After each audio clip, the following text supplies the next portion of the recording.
এটা হচ্ছে বুড়ির বাড়ি।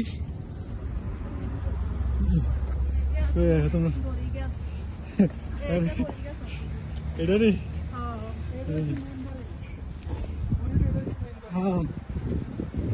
পাথর গুলো আছে এখন আর কি। হ্যাঁ এই তো এটাই বুড়ির বাড়ি আর কি, স্থাপনটা এই যে পাথর গুলা দিয়া শুধু মনে আছে যে এটা আসলে বাড়ি। আগের দিনে যে এই পাথর দিয়ে গর্জে তুলছিল বুড়ি, এই যে বুড়ির বাড়ি এটা একদম মেইন রোডের উপরে আর কি পাশে। আমার দেখছো নি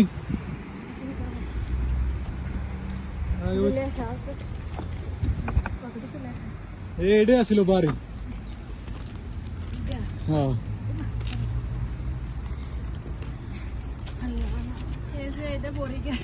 গাছের আগে দেওয়াল সালেরই আসলে সাদের। ওই গাছ পুরো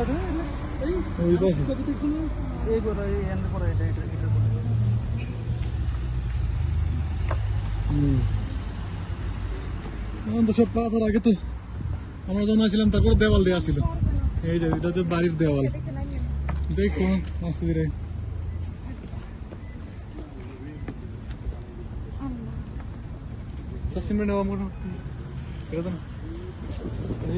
তুমি কই বুড়ির বাড়িতে আসছো? বুড়ির বাড়িতে দেখছো বুড়ির বাড়ি?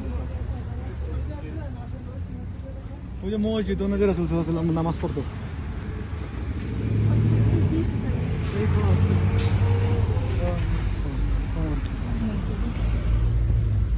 এটা ছিল বুড়ির বাড়ি আগের। ওই পাশে ছিল মসজিদ এখানে।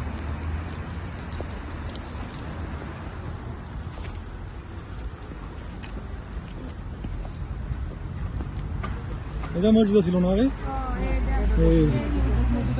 আগুন লাগাই দিচ্ছিল নিচে আছে না ভিতরে ছাদের নিচে আগে গাছগুলো লাঠিগুলো আছে না সাদা চলছে এটি এমনি পুরাত দিন না। এই যে মসজিদ, এখানে যে নামাজ পড়তে আসতো। এটা হচ্ছে বুড়ির বাড়ি। এই যে রাস্তা দেখা এখান দিয়ে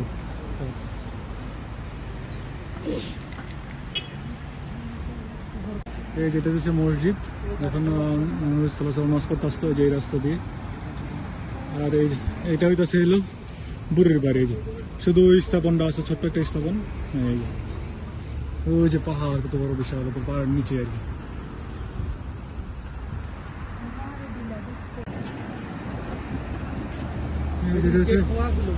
বন্ধ করে দিয়েছে। হ্যাঁ এটার ভিতরে যে রাসূল সাল্লাল্লাহু আলাইহি ওয়াসাল্লাম নামাজ পড়তো। আর ওই যে উপরে হচ্ছে বুড়ির বাড়ি।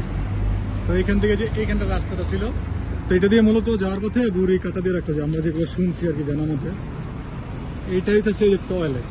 এই যে এটা টয়লেট ছিল আগের দিনে, যেহেতু পাথরের সব। ওই হচ্ছে রাসূল সাল্লাল্লাহু আলাইহি ওয়াসাল্লামের বুড়ির বাড়ি। এটা হচ্ছে মসজিদ, এই মসজিদে নামাজ পড়তে আসতো। যাই মূলত যদি আমি জুম করি মসজিদ ভিতর থেকে এটা হচ্ছে মসজিদ।